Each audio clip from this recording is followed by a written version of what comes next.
Howdy, howdy ho. Let's face it, what catches pretty much anyone's tongue about Stray is the idea of running around as a cute cat.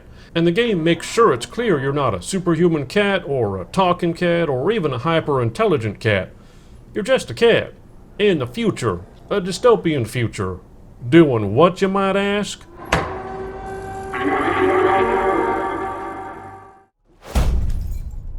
Oh, you run around as a cat, all right. But there's something you need to know. This is more an interactive adventure than it is a platformer. Jumping is done purely by pressing a button. You don't control the jump itself, just the lock-on. The good news is that exploration is quite feline.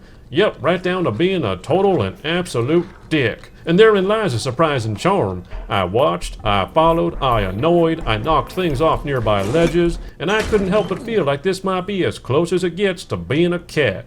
Granted, things can be a little unpolished, from animations to ledge lock-ons to interactions, more on that later, but it all works and has an undeniable lightheartedness to it. The game does make sure to keep things fresh, too. I don't want to spoil some of the things you encounter, but saying this cat ended up on quite an adventure is an understatement. Sure, I said this cat is just a cat, but it's totally backed by your human intelligence, and on your quest to help, as in you, not the cat. Come on, it's just a cat obeying your commands like no cat ever does. Curiosity really does get the best of you. Fortunately, that doesn't kill the cat or wear out its welcome through to the end.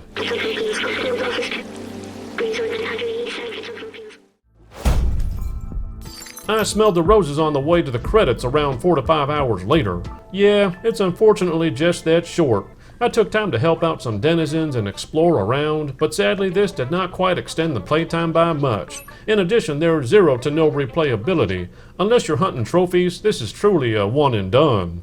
At $30, it's priced about $5 too high. You might think that's just $5, but this game pushes its price upwards into more premium expectations in its category that are simply not met in the content arena.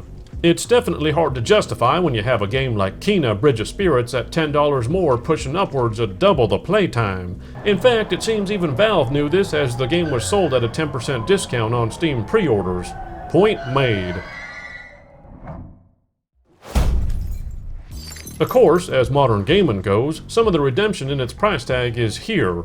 I said some, not all, as this game could have really benefited from ray tracing. The cat's animations are not quite where they need to be. They're somewhat stiff and robotic, and this translates into a somewhat cheapened feel. Per the gameplay section, the cat controls mostly fine, but the animations could use some polish. This includes what seems to be the running animation captured at 30 FPS, so running in 60 FPS results in an unsmooth appearance. Fortunately, as many indie games do, the art style does its best to combine technology and style. This is done quite well. I don't want to spoil it, but you do end up seeing some sights that you might not have ever anticipated. This all goes along with a simple story. This is the kind of story, however, that's mostly presented through world lore as you grasp the nature of what's going on around you. And as it somewhat does on purpose, humans are stupid. I'm pretty sure that's what every cat thinks anyway. Now it's just a whole-ass video game telling you that.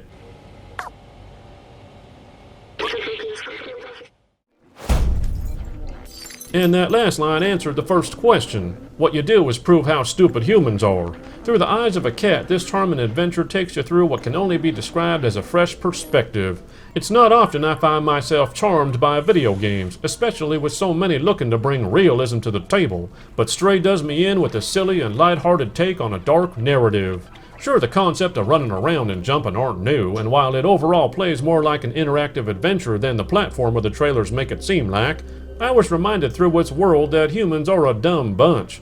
It's just a pity the experience is marred by lower budget animation work despite its rather premium price tag.